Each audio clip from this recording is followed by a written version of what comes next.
And a warm welcome. You're joining us this week at Hyde Park on AdaDerana 24. We've been discussing Sri Lanka's reforms agenda, the International Monetary Fund and Sri Lanka's progress with the Extended Fund Facility Program extended by the IMF. And of course, the IMF staff team is in Sri Lanka on a staff visit to look at the progress that Sri Lanka has made in terms of the program. And we have with us tonight on the show Mr. Peter Breuer, IMF Senior Mission Chief for Sri Lanka. A very warm welcome to you and Ayubowan. Thank you, Ayuba. We also have with us the resident representative in Sri Lanka of the International Monetary Fund, Dr. Sarwat Jahan. A very warm welcome to you, and Ayubowan once again to you too. Ayubowan, it's a pleasure to be here. Thank you very much. I know this is a very busy time for you and you're on a staff visit. Let me start off with Mr. Peter Breuer. You say this is a staff review visit.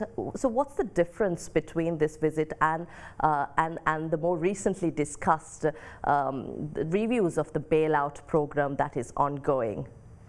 Yeah, thank you so much for having us and for the opportunity to talk to you and to your audience about the important economic reforms that are ongoing here in Sri Lanka to help extricate Sri Lanka from this deep economic crisis. So, as you said, we are here on a staff visit, which is a little bit different from a so-called review, which is what we did the last time we were here in September. A review is a formal review of the commitments that the Sri Lankan government has made under the economic program, where we evaluate progress, and if that is met, we are then able to recommend to our executive board that the next tranche be dispersed. That happened successfully with the first review. Just in December, another $330 or so million were dispersed to Sri Lanka. The next review, the second review, is coming up later this year. At the moment, we are just here to kind of touch base, identify any challenges early, and also have outreach with people in Sri Lanka. For example, we took a trip to the north of Sri Lanka to discover what life might be like outside Colombo. We went to Trincomalee and to Jaffna and had very interesting engagements, both with government officials but also with society and civil society, and we visited a small medium enterprise and learned a lot from this engagement. Dr. Jahan, I think if you can also maybe take us through the whole IMF program. There has been, the IMF was on the news, I think, even before Sri Lanka identified this crisis, and there were discussions that Sri Lanka will not, whether Sri Lanka is going to the IMF or not. But since then, if you can take us through the process of this EFF program with Sri Lanka. Thank you for that question. Yes, indeed, it has been quite a long journey. The economic crisis has gone over a year now. In the beginning, as you know, this crisis was very different from previous crises that Sri Lanka has faced. It was not only an economic crisis, but also a humanitarian crisis. Peter, who was here in June of that year, saw the big lines for fuel that went on and on. I came here in Sri Lanka in October when some of this crisis had stabilized, but the country was looking forward to an IMF program. And I think that if I have to explain in stages, first we had the request for the program, and then the team came on mission to discuss about the parameters of the program. This program negotiations was a bit different also because Sri Lanka had a debt moratorium. Its debt was unsustainable. So for us to go ahead with the program, not only did we have to talk about reforms that the Sri Lankan authorities would have to take, but also have ways to find debt to be sustainable again, which then required the Sri Lankan authorities to talk to all of its creditors to find a path. So we reached staff level agreement in September of 2022, and then the program was approved by our board in March 2023. After the program approval, immediately, as Peter had mentioned, There was the first tranche release, which was about 330 million, a little bit more. That was the first tranche that was released. Then the mission came back again, because this is a program that has reviews every 6 months. So the IMF team was on the ground for the first review mission in September, and our discussions continued through October. That led to a program approval of the second tranche in December. As Peter has mentioned, this is not a review mission, but a staff visit, and we do these staff visits before review missions to take stock of economic policies and to get a better understanding of the developments in the economy. And the second review of this, the EFF program is due in the first half of this year. Is that correct? It will be in this year. Okay. This is the staff visit, so we'll discuss about possible dates right. when the review mission can come back. Okay. So Mr. Breuer, I think Dr. Sarwat Jahan explained that, firstly, the IMF identified this as a deep crisis that Sri Lanka has plunged into, and you have witnessed what Sri Lanka went through when Dr. Sarwat Jahan said you saw the fuel queues, the depth of this crisis, the frustrations felt by the people on the ground.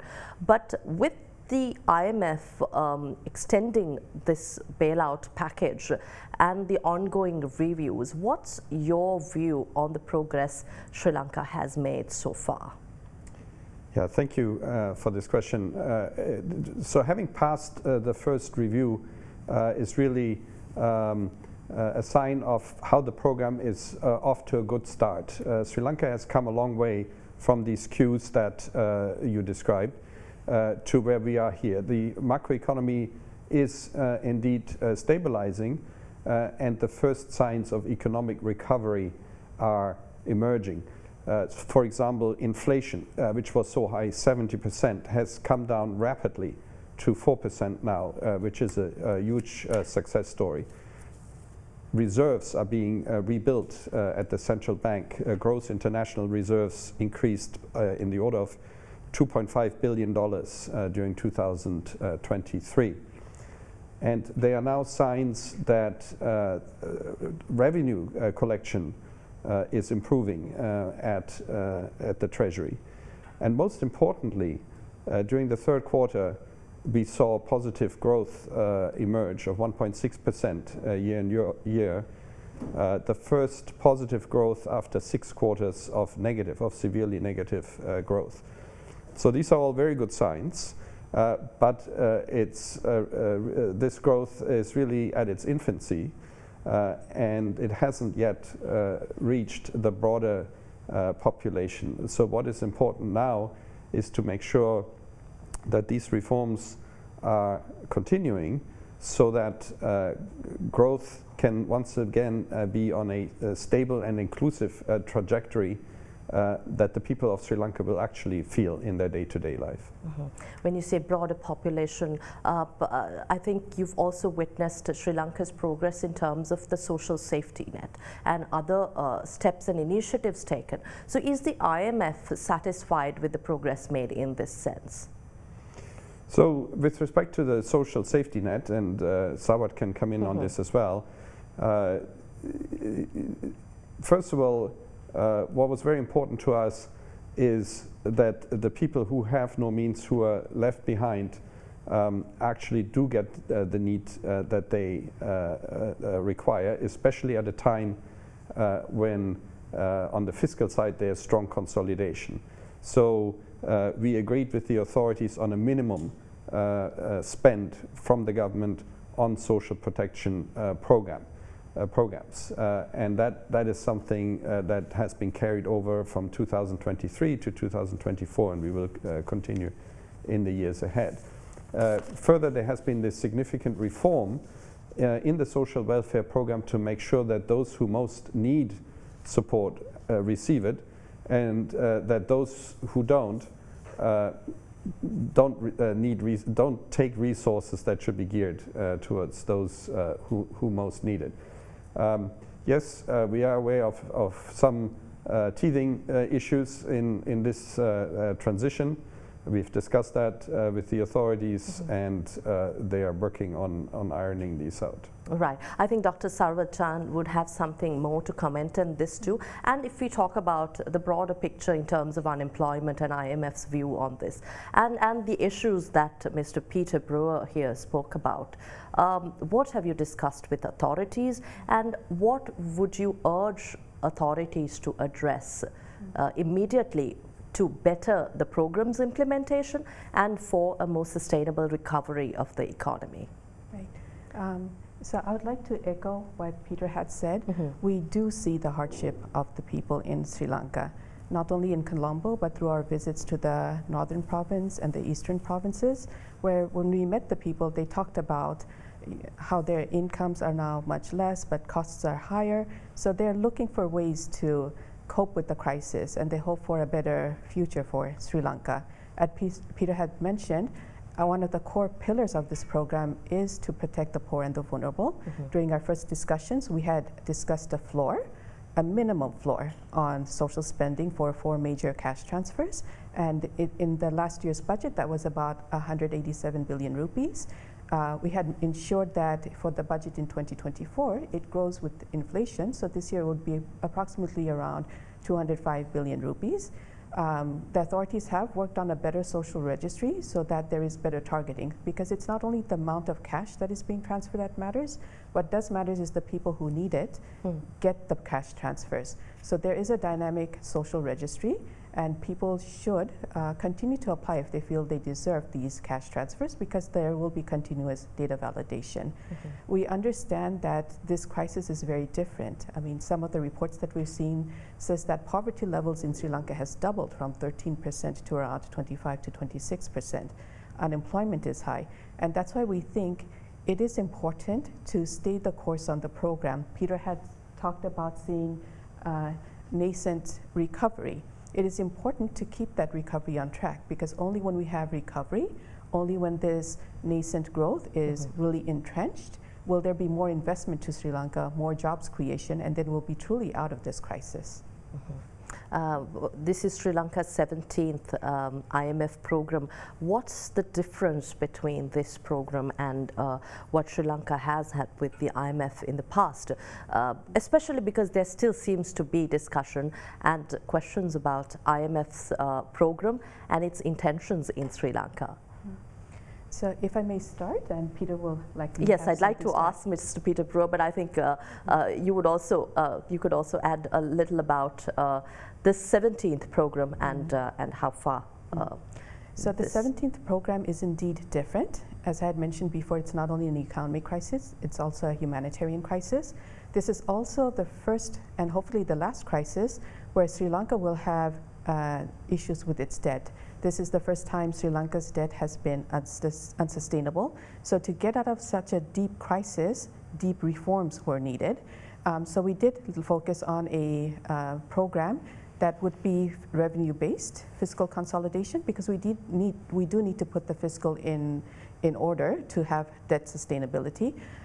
We also looked at price stability, but this program is a bit different because there were 2 other components that we really needed to incorporate. One was that when we spoke to the people during program negotiations, many had said that this is not only an economic crisis, but it's also a matter of governance. So we had ensured that this program had many governance components. In fact, Sri Lanka is the first country in Asia to have a governance diagnostic that was done with the help of the IMF technical assistance. So this is itself a new element of the program. And the other element I'd like to highlight is that we were aware of the hardships that the people are facing. So one of our core pillars was also on social safety nets that we just talked about now.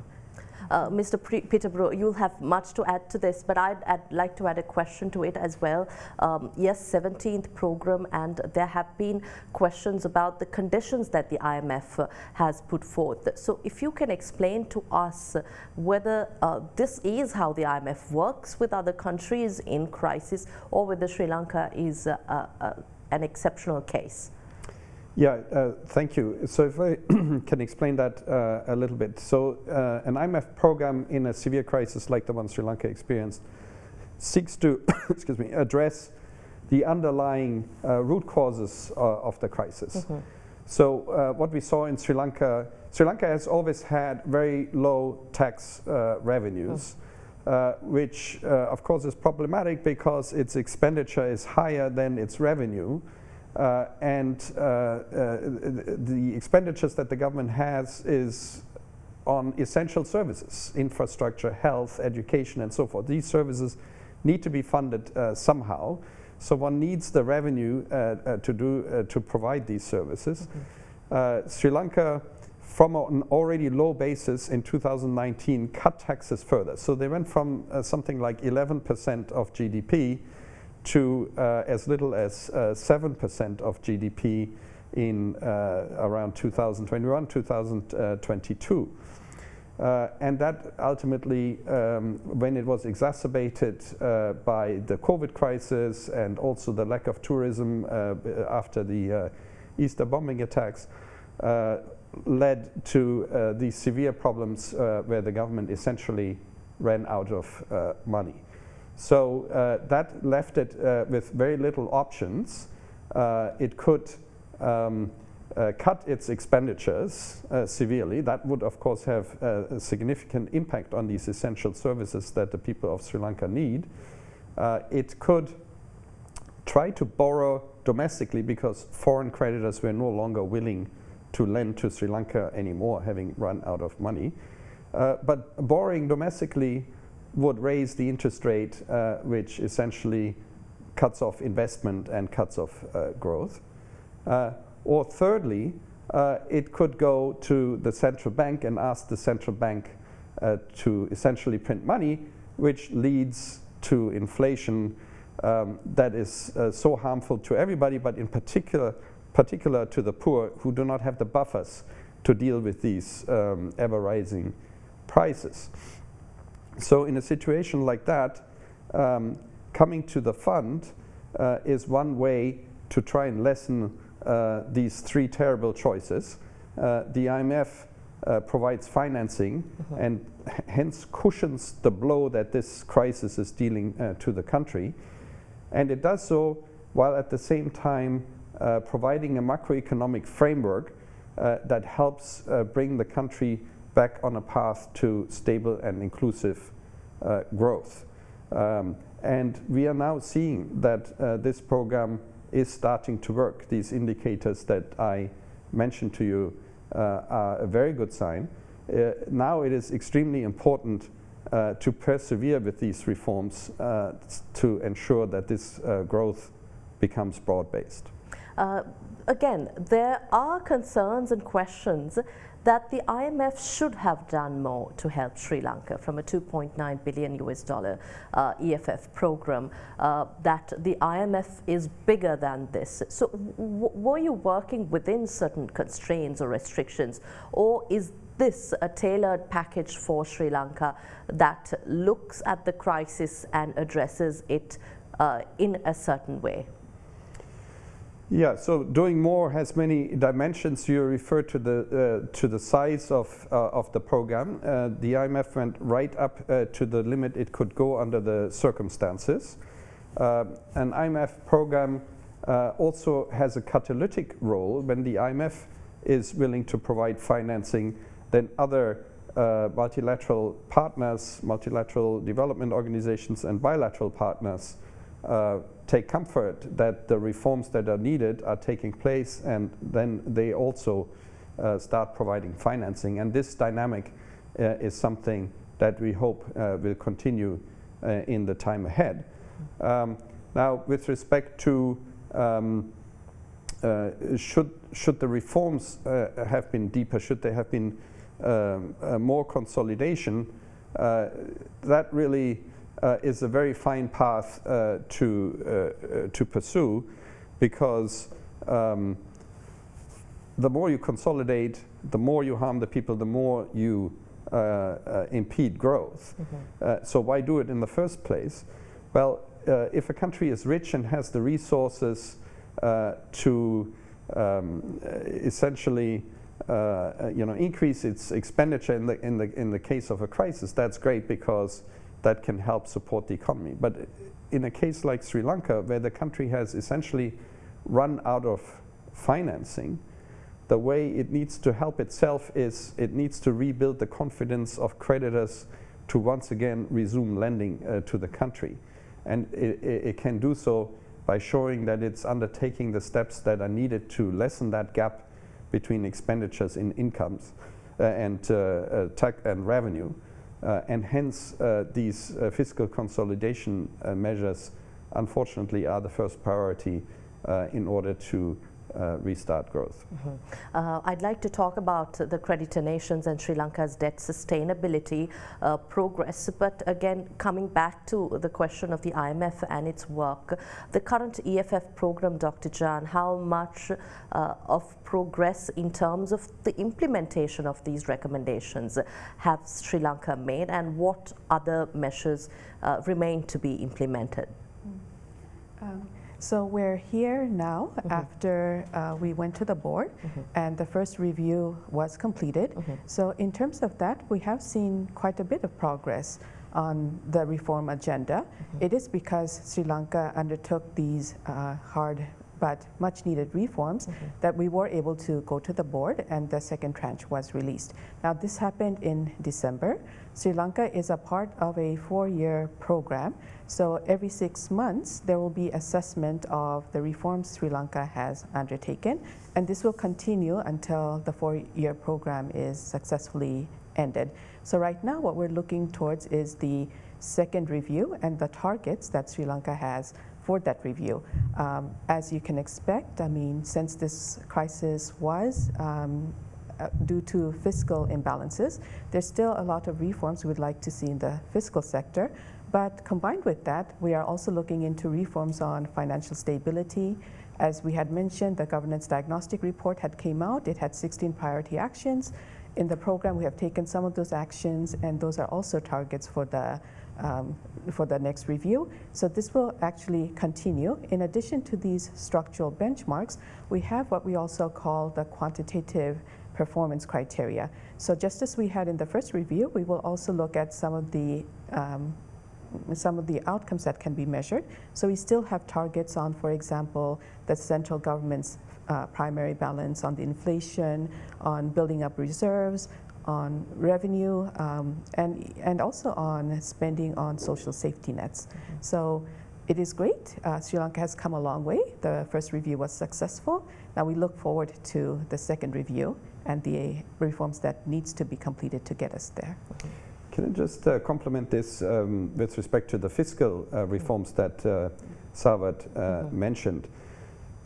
So those are very, very important. As I mentioned, tax revenue went from 11 to 7% of GDP. Now in 2023, the authorities implemented significant reforms with respect to income taxation, with respect to eliminating tax exemptions, excise taxes, and so forth. So we hope that tax revenue will go from 7 to 9% of GDP in 2023. That is still less than what was here in 2019. So another 2% of GDP are needed to even just catch up with 2019, and we hope that in 2024 the government can get to 12% of GDP.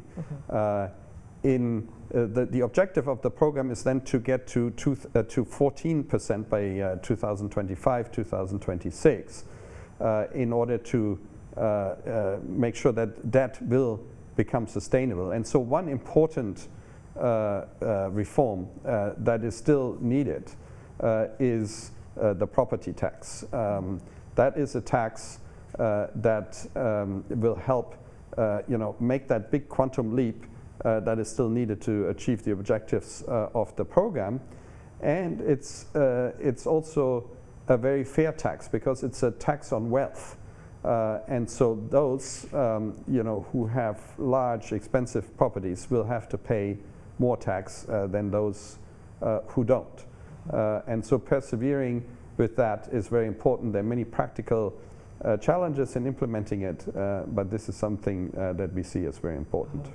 With the implementation of value-added tax since the 1st of January, there have been concerns among the general public, the people out on the ground, that prices are skyrocketing. Yes, inflation has eased, as you said, but with the kind of taxation that Sri Lankan, the population, is faced with, and the IMF's requirements for improved revenues, how do we bridge this gap? What fiscal reforms, or how do you think the government's fiscal policy should be rearranged going forward?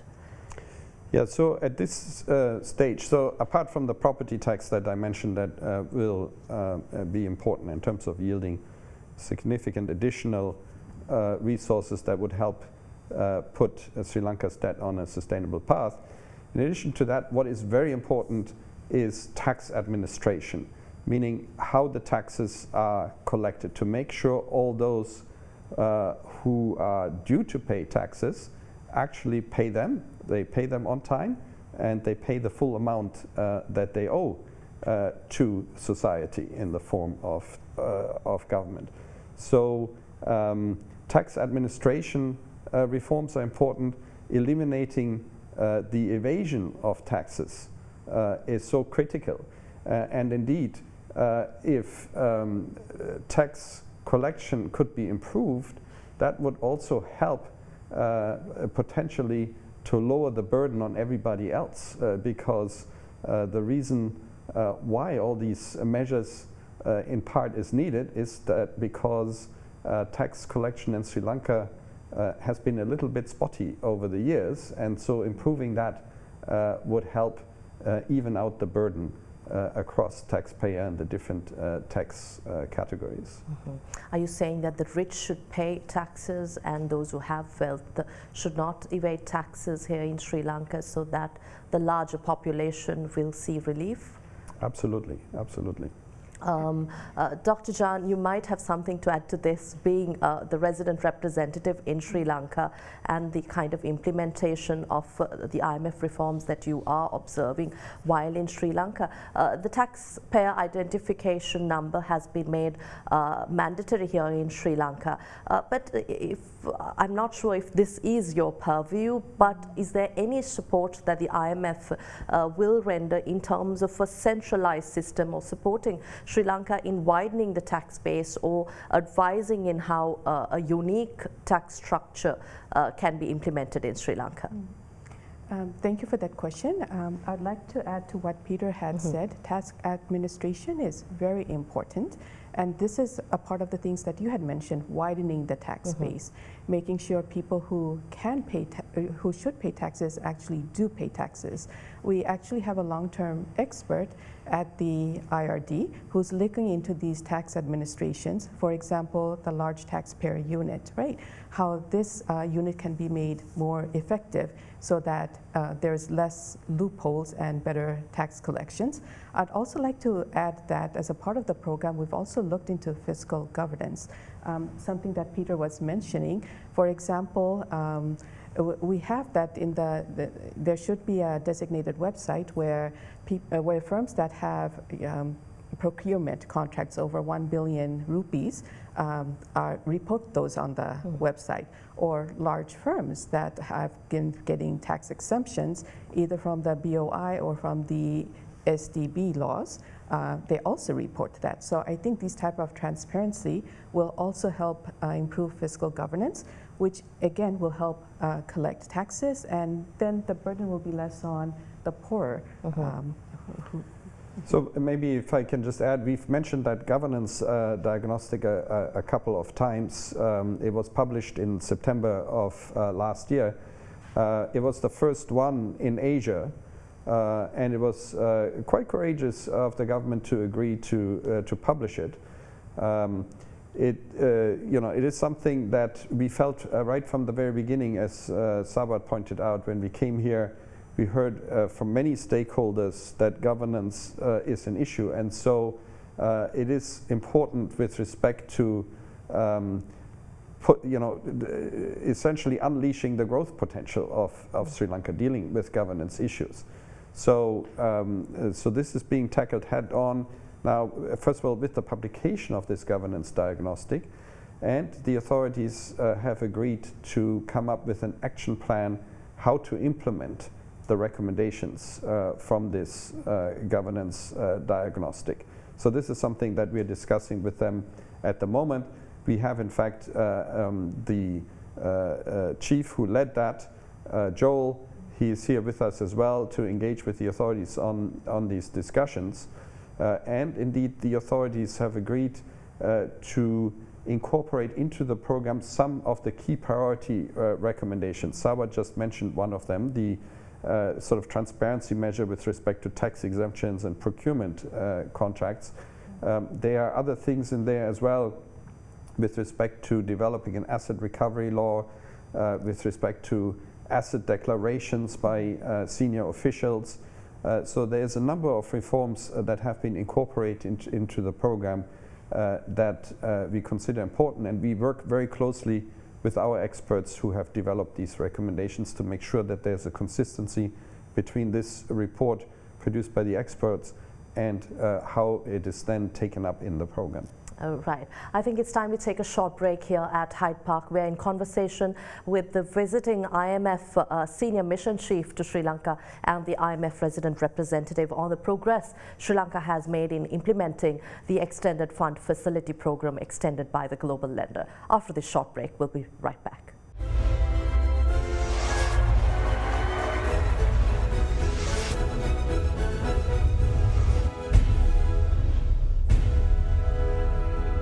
Welcome back. We're in conversation with the International Monetary Fund, and I think it's finally time to talk about the much spoken about debt restructuring process and the progress Sri Lanka has made. Again, where is Sri Lanka right now in terms of debt restructuring? And of course, the principal agreements with bilateral creditors have been reached, but we're yet to finalize this agreement. Japan has asked to fast track the process. So what should Sri Lanka be aware of, be careful of, and how should Sri Lanka go about this? And how soon should Sri Lanka enter this agreement? Yeah, so this debt restructuring in Sri Lanka is actually one of the more complicated ones in recent history because all aspects of debt matter in this. So you have very large official debt from other countries where some of the more recent creditors have large shares of that debt. You have of course, the external bond holders, and then you also have domestic debt. So you have all elements that can lead to complications, and yet Sri Lanka has actually been able to move relatively quickly in comparison to recent history. Of course, we think it could still go faster, but realistically speaking, it's been moving along relatively quickly.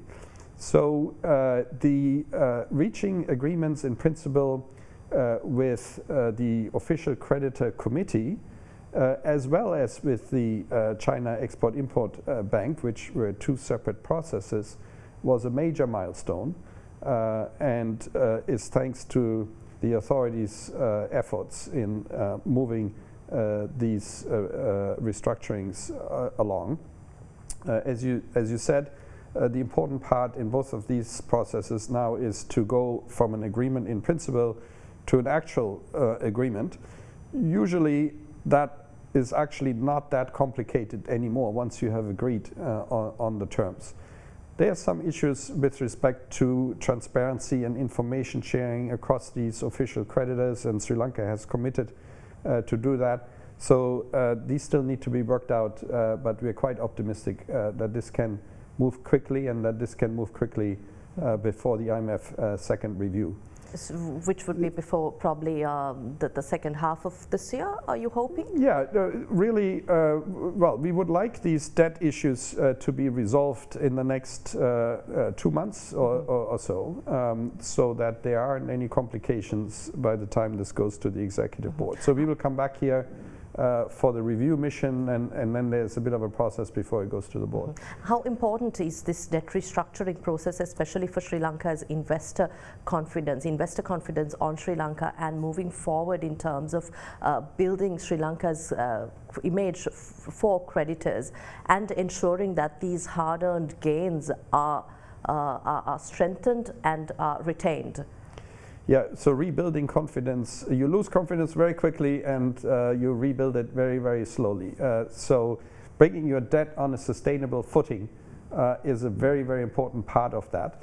And in fact, so you don't only want to regain the confidence of new investors to bring capital to Sri Lanka, you also want to rebuild confidence of the current creditors who are being asked to provide debt relief.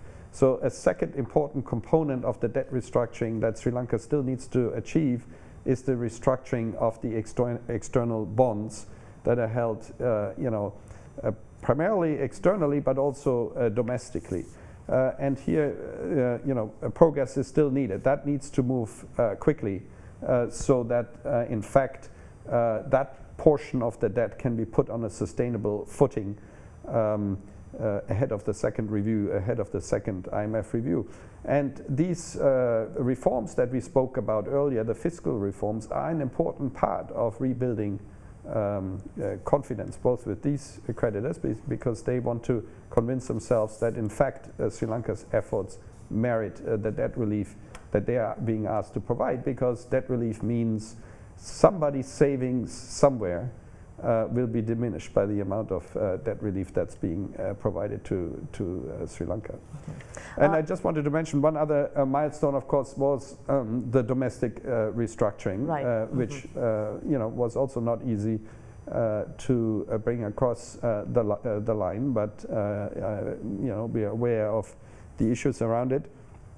But again, that is largely completed, and so from that perspective, if all these three components can be sorted out, that should put Sri Lanka in a good place with respect to the second review under the IMF program. And a major reform that the IMF has called for is the state-owned enterprise, restructuring of these state-owned enterprises, and the government is now has called for expressions of interest to the state national carrier Sri Lankan Airlines, a communication provider, Sri Lanka Telecom, electricity provider and fuel providers, and to the LP gas supplier.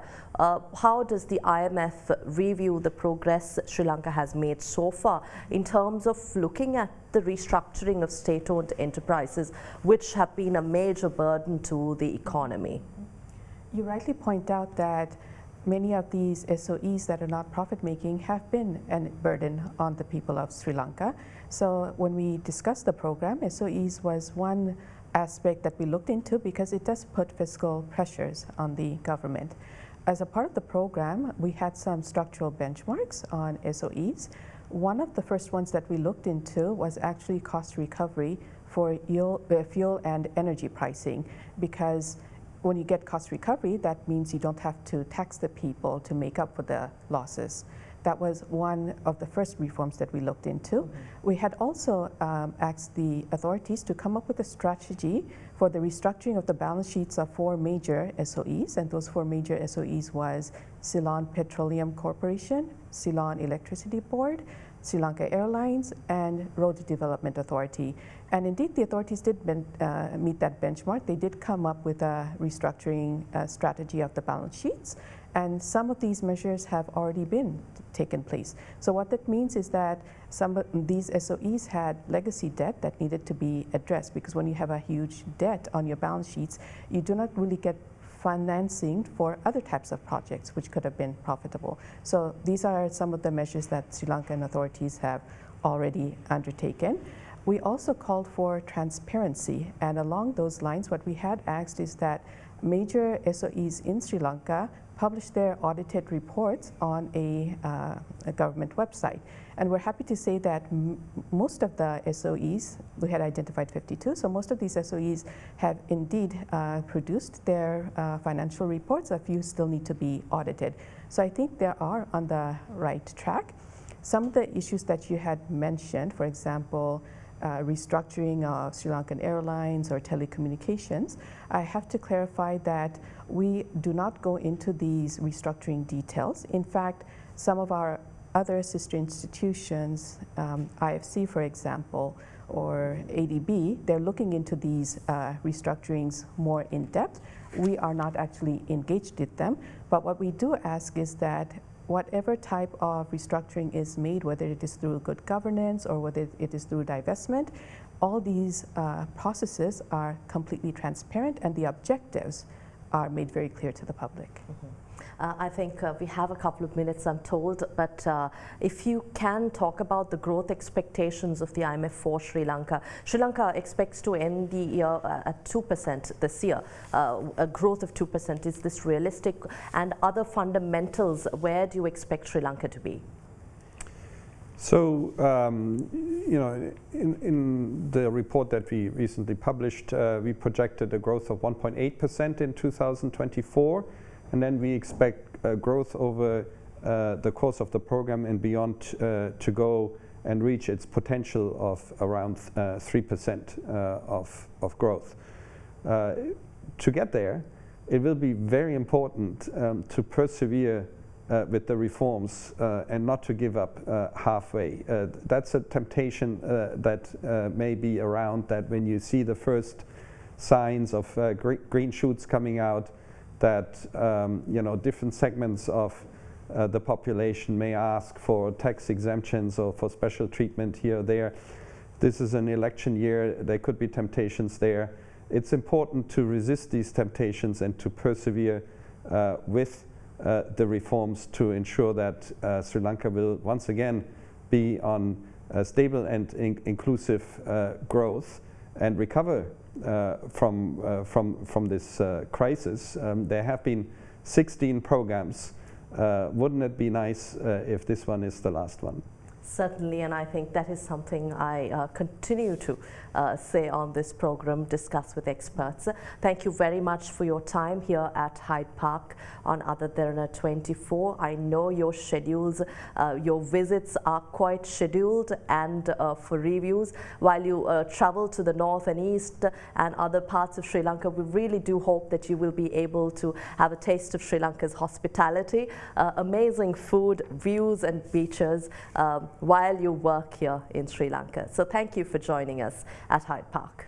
Thank you so much, and we have experienced some of that hospitality and really appreciated. The people of Sri Lanka are extremely welcoming under all aspects, and we really appreciate that. Thank you. Thank you very much. We had with us Mr. Peter Breuer, the Mission Chief of the International Monetary Fund for Sri Lanka, joining us during the staff visit to Sri Lanka. And we also had with us tonight on the show Dr. Sarwat, Jahan, the resident representative of the International Monetary Fund in Sri Lanka. Thank you once again for your time. We were discussing Sri Lanka's progress with the EFF and the IMF program. We'll see you again next week with yet another discussion. Until then, take care. Have a pleasant evening. Good night.